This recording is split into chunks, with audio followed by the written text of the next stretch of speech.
नमस्कार मित्रों, मैं कान्हा राम सैनी मेरे YouTube चैनल संस्कृत ज्ञान गंगा में आपका स्वागत करता हूं। अच संधि प्रकरण हम पढ़ रहे थे और अच संधि प्रकरण में अब तक हमने यण संधि, अयादि संधि और गुण संधि का विस्तृत अध्ययन कर लिया था। उसके बाद में हमारे वृद्धि संधि के दो सूत्रों का हमने अध्ययन कर लिया था। एक वृद्धि संज्ञा विधायक सूत्र वृद्धिरादेश और वृद्धि संधि का जो मुख्य सूत्र है वृद्धिरेचि। इन दोनों सूत्रों का अब तक हमने अध्ययन कर लिया था। इसके बाद में जो लघु सिद्धांत कौमुदी में जो सूत्र दिए हुए हैं उन सूत्रों का अध्ययन आज हम इस वीडियो में करेंगे। तो जो वृद्धिरेचि जो सूत्र है उस सूत्र के बाद में लघु सिद्धांत कौमुदी में जो सूत्र दिया हुआ है वो है एते दत्युषु। सूत्र जो दिया हुआ है वो है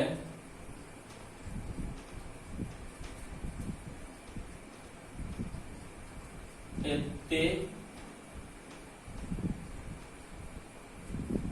दत्युषु।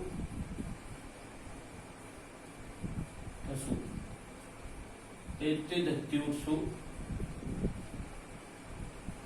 ये सूत्र दिया हुआ है।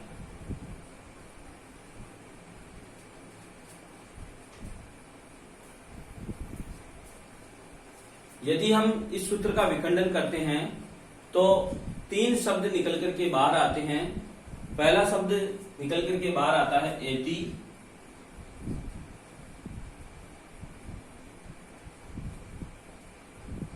फिर निकल करके आएगा एदति,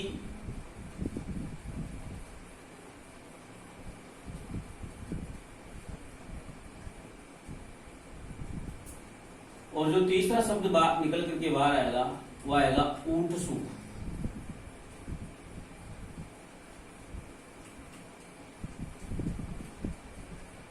इस प्रकार ये तीन शब्द निकल करके बाहर आते हैं। तो इस सूत्र में आद गुणा से आद की अनुवृत्ति आ जाएगी और जो पूरा अर्थ है वो इस प्रकार से होगा कि यदि अ वर्ण के बाद में यानी अ या आ दोनों प्रकार के वर्णों का ग्रहण हो जाएगा। अ के 18 ही प्रकार के वर्णों का ग्रहण हो जाएगा आद से।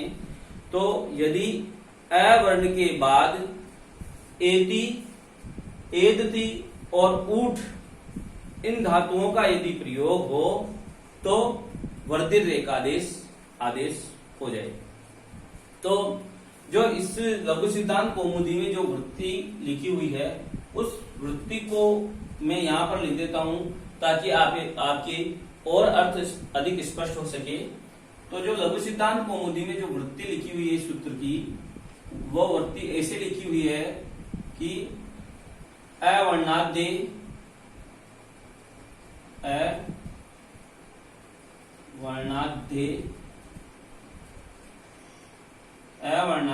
जादि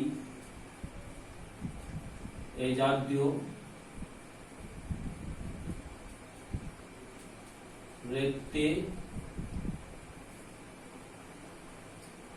दत्यो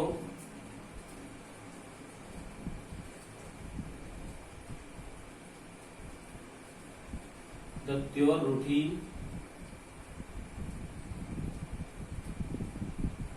च अवर्णादे एजाद्यो एते एदत्ते एदत्यो उठी च परे वृद्धिरेकादेश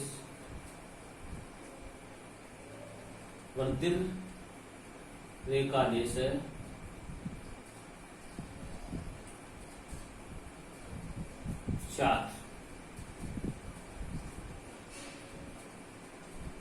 वृद्धिरेकादेश है 4।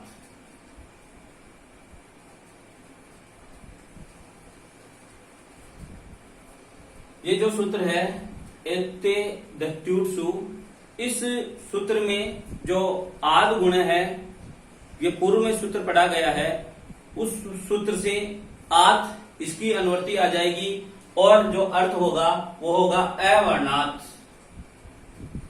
एजादि जो धातु है उसका अर्थ यहां दिया हुआ ही है, एजाद्यो, एति, एदते, ऊठी, च।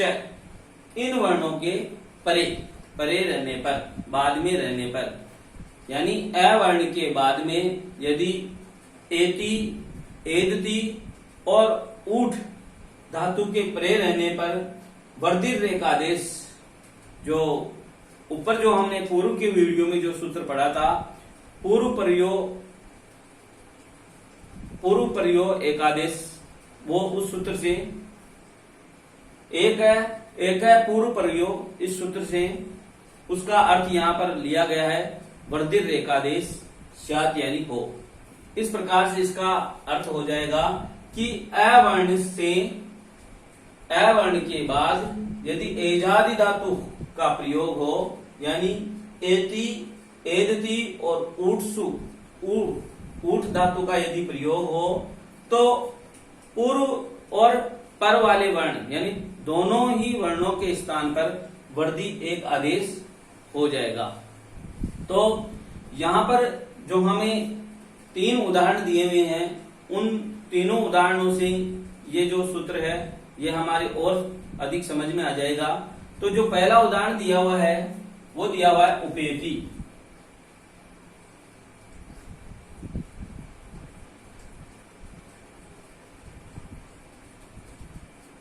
उपेति का अर्थ होता है समीप या समीप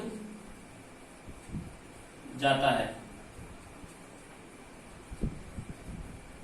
उपेति का अर्थ होता है उप प्लस एति, इस प्रकार से संधि विच्छेद होगा, उप प्लस एति, इस प्रकार से संधि विच्छेद होगा। इण गतो, यहां गत्यार्थक धातु है इण, और जो आत्मे पद में जो रूप बनेगा एति यानी जाता है, इस प्रकार से जो रूप बनेगा एति। तो यहां पर हम देखेंगे तो आपको ये ध्यान में होना चाहिए कि इस सूत्र की जरूरत क्यों पड़ी। इस सूत्र की जरूरत, आवश्यकता इसलिए पड़ी क्योंकि जो वो सूत्र कहा गया था वर्धित रेचि, उस सूत्र से यहां काम नहीं चल रहा था।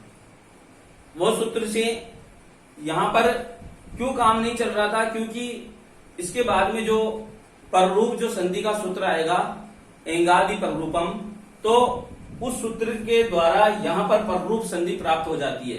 वो सूत्र कहता है कि यदि उपसर्गांत अवर्ण के बाद, उपसर्ग का यदि अवर्ण के बाद में यदि ए और ओ ये वर्णों का प्रयोग हो तो पररूप एकादेश हो जाता है, यानी बाद वाला ही रूप रह जाता है। तो ये जो पररूप जो संधि यहां पर प्राप्त हो गई थी, क्योंकि यहां उप जो उपसर्ग है और एजादि आगे धातु आ गई, तो यहां पर पररूप प्राप्त हो गई थी, हमें पररूप संधि प्राप्त हो गई थी।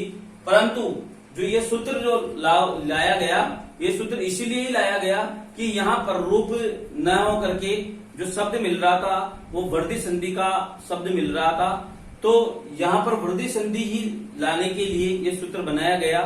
तो यहां पर अभी ये सूत्र जो लागू हो जाएगा कि यदि यहां वैसे प्राप्त तो पररूप संधि हो रही थी, लेकिन इस सूत्र की वजह से यहां पर वर्धित संधि हो जाएगा। जो ये सूत्र कहता है कि यदि अवर्ण के बाद में, चाहे वो उपसर्ग का हो, तो उसके बाद में यदि ये धातुएं एति, एदति और ऊठ, यदि ये धातुएं पड़ी गई हो तो उनके स्थान पर हमेशा वृद्धि ही होती है, ये सूत्र कहता है। तो इस सूत्र के कारण यहां पर वृद्धि संधि होगी।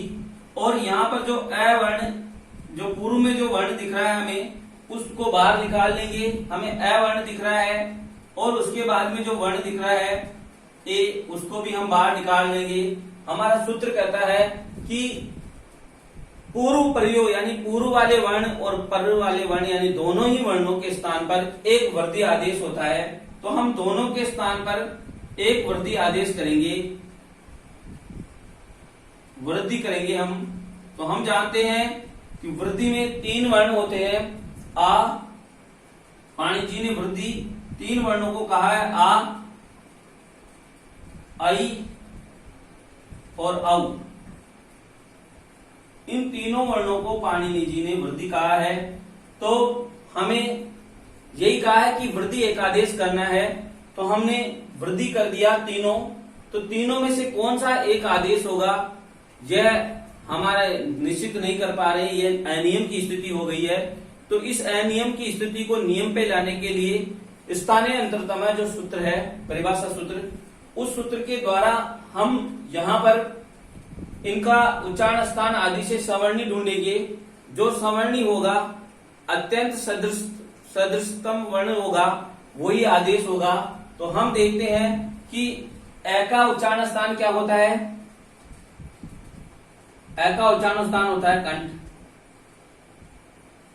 हम ए के उच्चारण स्थान की दृष्टि से देखते हैं तो तीनों वर्णों में ही कंठ कॉमन मिलता है हमें। आ का भी उच्चारण स्थान कंठ होता है, ऐ का भी उच्चारण स्थान कंठ तालु होता है, औ का भी उच्चारण स्थान कंठ और ओष्ठ। इस प्रकार ए के उच्चारण स्थान की दृष्टि से हमें तीनों ही प्राप्त हो जाते हैं।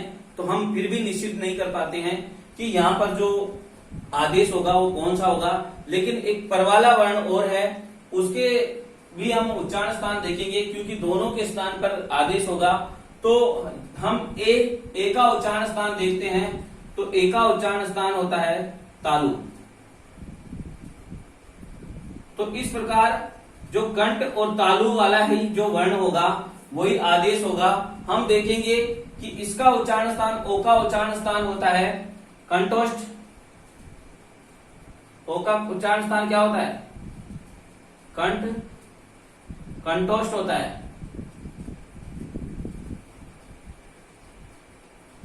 कंठोष्ठ होता है, अलग अलग करके लिख देता हूं मैं, कंठ और ओष्ठ।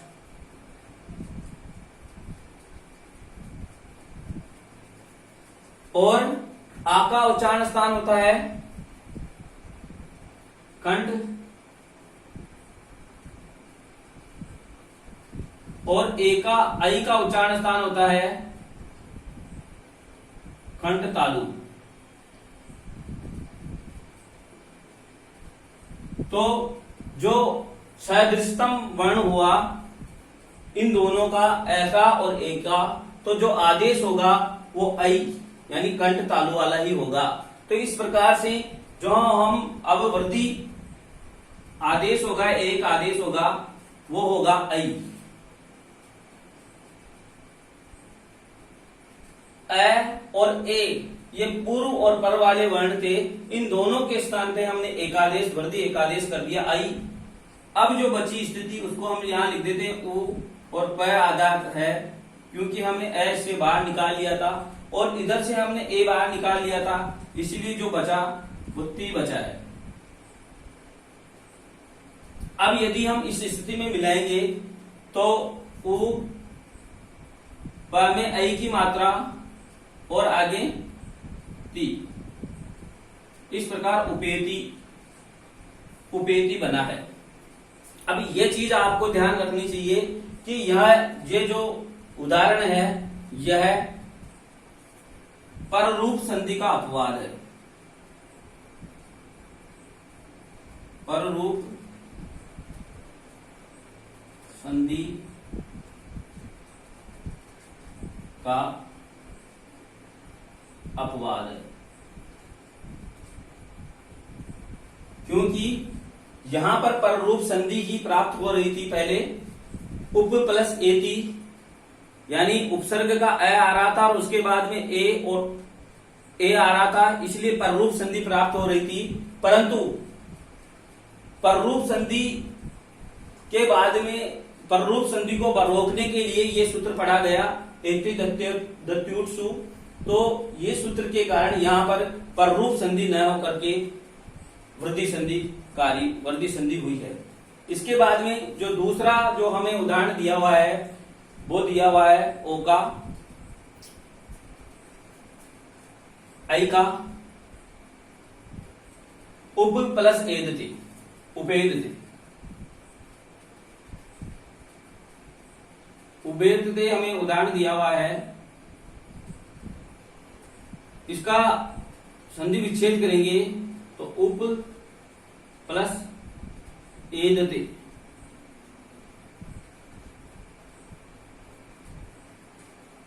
ये स्थिति आ गई।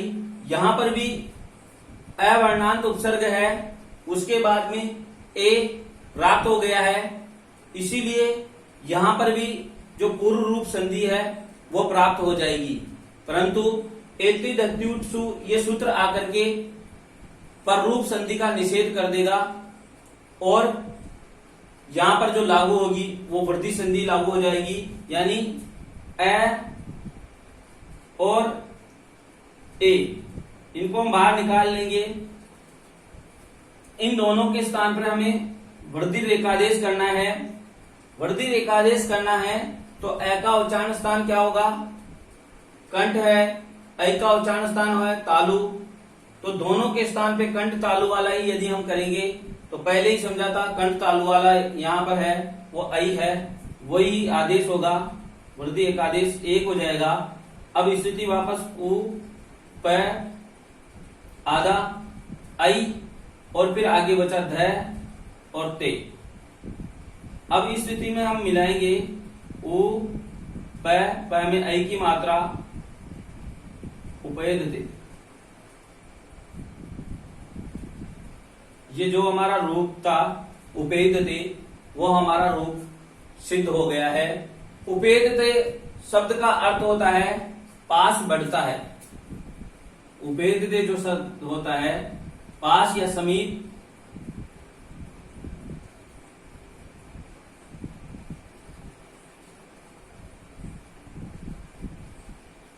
उपेदते इसका भी अर्थ क्या होता है? पास बढ़ता है। और उपेति जो शब्द है इसका भी अर्थ यही होता है, समीप जाता है। इसके बाद में जो तीसरा जो हमें यहाँ उदाहरण दिया हुआ है वो दिया हुआ है पृष्ठो है। पृष्ठो है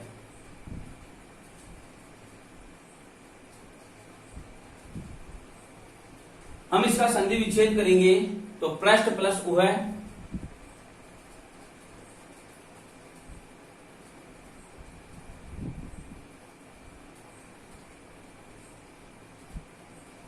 ये स्थिति हो गई। अब यहां पर हम देखेंगे कि अ आ रहा है और अ के बाद में उ आ रहा है। अब यहां देखेंगे कि जो नियम है हमने इससे पूर्व जो सूत्र पढ़ा था गुण संधि का आद गुण है वो सूत्र लागू हो रहा है कि यदि अ या आ वर्ण के बाद में यदि उ ई उ ये शब्द हो तो गुण एक आदेश होता है। तो यहां पर गुण संधि हमें प्राप्त हो गई थी, यहां पर गुण संधि प्राप्त हो गई थी, परंतु जो रूप जो मिल रहा था वो पृष्ठो है, इस प्रकार से मिल रहा था। तो इस पृष्ठो है शब्द को सिद्ध करने के लिए ये सूत्र कहा गया कि एति दत्युत्सु। तो यहां पर जो ये सूत्र आकर के कहेगा कि नहीं, जहां पर ऊठ धातु का प्रयोग कर दिया जाए अ वर्ण के बाद में तो वहां पर वृद्धि संधि ही होगी। तो अ और उ मिलकर के यहां पर जो वृद्धि संधि एकादेश होगा। अब वृद्धि का एकादेश करेंगे तो तीनों वर्ण हमें प्राप्त होंगे, ओ आ और आई। स्थानीय अंतरतम सूत्र आएगा और स्थानीय अंतरतम सूत्र के द्वारा हम उच्चारण स्थान आदि का देखेंगे। तो अ का उच्चारण स्थान होता है कंठ और उ का उच्चारण स्थान देखेंगे तो उ का उच्चारण स्थान होता है, उ का उच्चारण स्थान हमें मिलेगा ओष्ठ। ओष्ठ आ गया तो अब कंठोष्ठ वाला ही हमें सवर्णी इसका होगा। तो कंठोष्ठ का यदि हम देखते हैं तो कंठोष्ठ उच्चारण स्थान वाला हमें औ मिलता है और कोई नहीं मिलता, तो जो वृद्धि एकादेश होगा वो औ हो जाएगा। औ दोनों के स्थान पे हमने एकादेश कर दिया, वृद्धि एकादेश औ। अब जो बचा है जो लिख लेते हैं, पृष्ठ इधर बचा, ये तय जो आधा है, क्योंकि हमने यहां से अ बाहर निकाल लिया था और इधर उ हमने बाहर निकाल लिया था, तो जो बचा है वह है बचा है। और अब यदि हम यहां पर मिलाएंगे प्र स तय में औ की मात्रा मिलाएंगे, पृष्ठो और है। इस प्रकार से जो हमारा रूप है वो सिद्ध हो जाएगा। पृष्ठो है जो हमारा रूप है वो सिद्ध हो जाएगा। पृष्ठो है शब्द का यदि हम अर्थ देखते हैं तो इसका अर्थ होता है, इसका जो मूल शब्द है वो है पृष्ठवाह। जो मूल शब्द यदि हम देखते हैं इसका, तो पृष्ठ वाह मूल शब्द है। ये वाह है, इसको ही ऊ है हो गया, आदेश हो गया है। तो पृष्ठवाह शब्द का अर्थ होता है कि ऐसा बछड़ा या बैल जो उदंड हो, और उस उदंड बछड़े के यदि गले में हमने देखा हो तो ऐसे बछड़े के हम लकड़ी का काष्ठ का, जिसको हमारी भाषा में डींगरा कहते हैं, वो डींगरा लटका देते हैं। तो वो अर्थ होता है कि ऐसा बछड़ा जिसके काष्ठ का डींगरा लटका हो, ऐसा उदंड बछड़ा जिसके काष्ठ का लकड़ी का डींगरा लटका हो गले में, वो है पृष्ठवाह कहलाएगा, पृष्ठो है कहलाएगा। तो अब यह हम देखेंगे तो यह जो उदाहरण है यह गुण संधि का अपवाद है। यह गुण संधि का अपवाद है।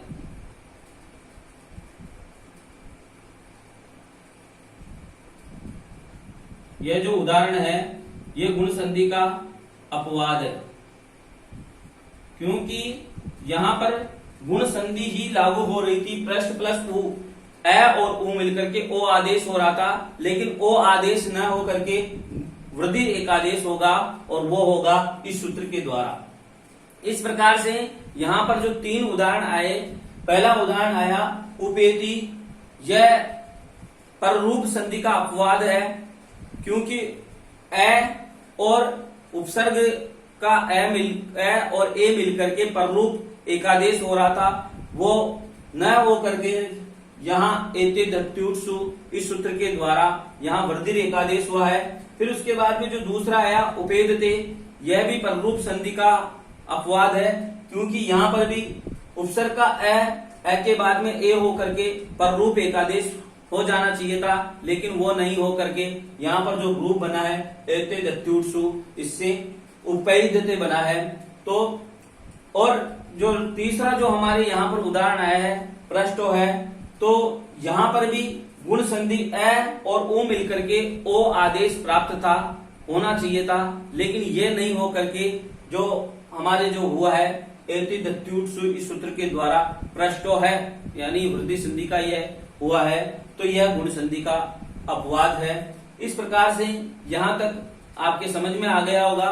इसके बाद में एक वार्तिक पढ़ी गई है, जो पाणिनि जी के द्वारा ऐसा कोई शब्द छूट गया हो, उसके लिए कात्यायन मुनि ने एक वार्तिक बनाई है, वार्तिक लिखी है। उस वार्तिक का यहाँ ग्रहण किया गया है लघु सिद्धांत कौमुदी में। वो वार्तिक इस सूत्र के बाद में एक वार्तिक पढ़ी हुई है।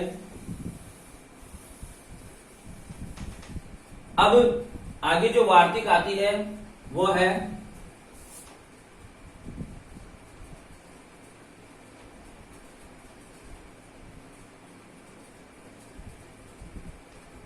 अक्षादु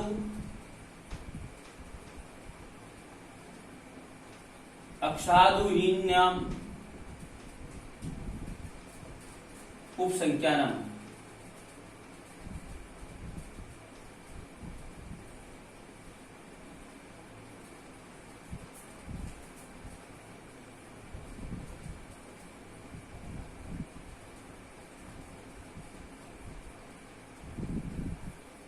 इसका विखंडन करेंगे तो अक्षात, उहिन्य, उहिन्याम,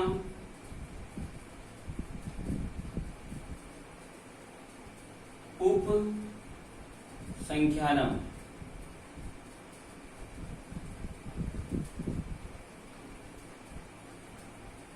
इस वार्तिक का अर्थ है कि अक्षात यानी अक्ष के बाद में यदि उहिनी शब्द का पढ़ा जाए तो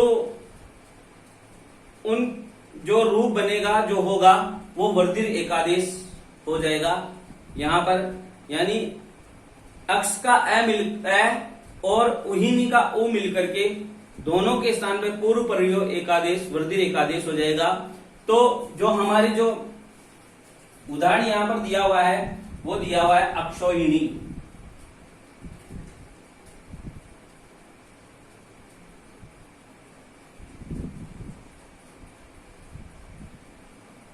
अक्षोहिणी, अक्षोहिणी उदाहरण दिया हुआ है तो हम इसका संधि विच्छेद करेंगे तो अक्ष प्लस उहिनी, ये इसका संधि विच्छेद होता है। अब यहां पर अ और उ मिलकर के यहां भी देखेंगे अ है यहां पर अक्ष में और इधर देखेंगे तो उ है।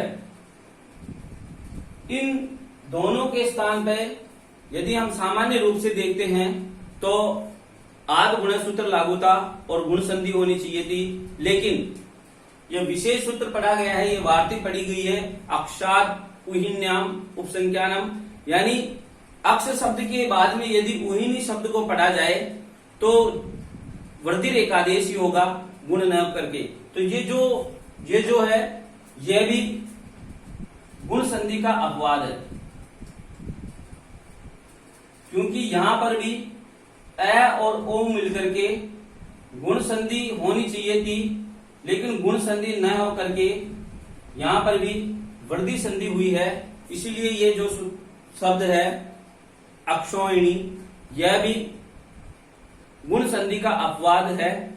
तो यहां पर हमें अ मिला प्लस से पहले और उसके बाद में मिला हमें उ, तो दोनों के स्थान पर हमें जो आदेश होगा वो होगा वर्धित एकादेश होगा। और वर्धित एकादेश हम अ और उ इन दोनों का उच्चारण स्थान देखते हैं तो अ का उच्चारण स्थान वही कंठ होता है और उ का उच्चारण स्थान ओष्ठ होता है। तो ओष्ठ होता है, तो दोनों के स्थान दो कंठ और ओष्ठ वाला ही हम संवर्णी देखेंगे। तो कंठ और ओष्ठ वाला हमारे ओ आया है, तो जो वर्धित एकादेश होगा वो औ हो जाएगा। उसके बाद में हम यदि इधर देखते हैं तो अ,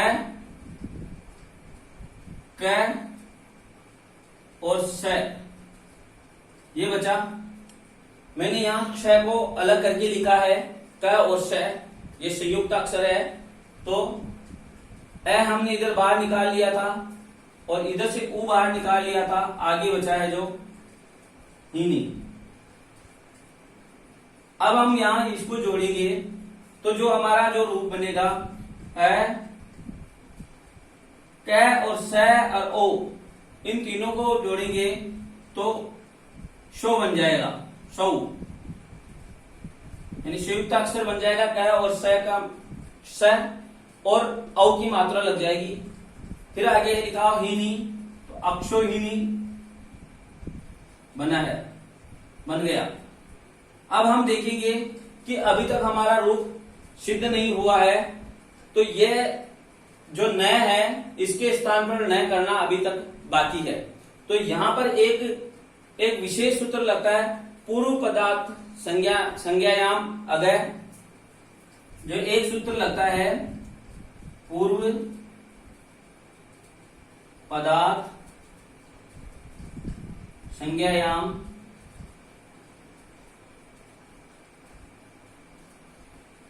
अगय।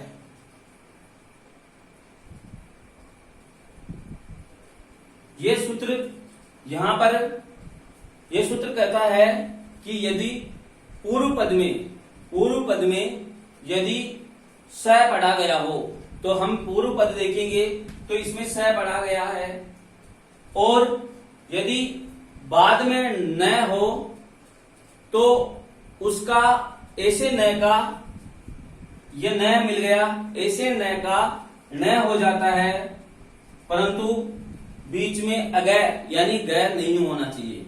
यानी जो स है और स और न के बीच में गय का व्यवधान नहीं होना चाहिए। इस सूत्र को यदि मैं विखंडन करूं तो पूर्व पदार्थ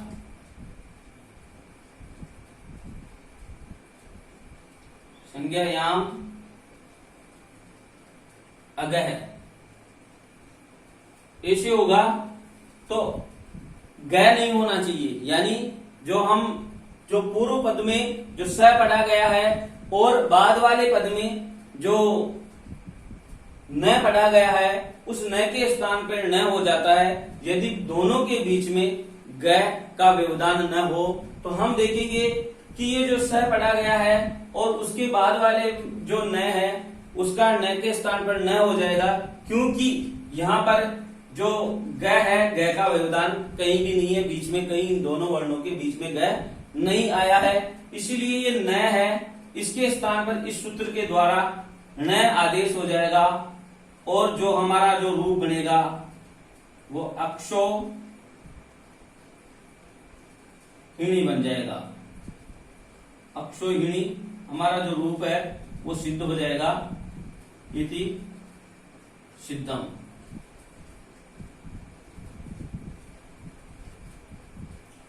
इस प्रकार से ये वृद्धि संधि के ये दो महत्वपूर्ण सूत्र थे जो हमने आज पढ़े हैं, एत्युदत्युत्सु और अक्षोहिणी संज्ञानम, अक्षादिहिणी उपसंज्ञानम। इस प्रकार से यदि ये मेरा वीडियो आपको पसंद आया हो तो इसको लाइक करें, शेयर करें और मेरे चैनल को सब्सक्राइब करें। धन्यवाद।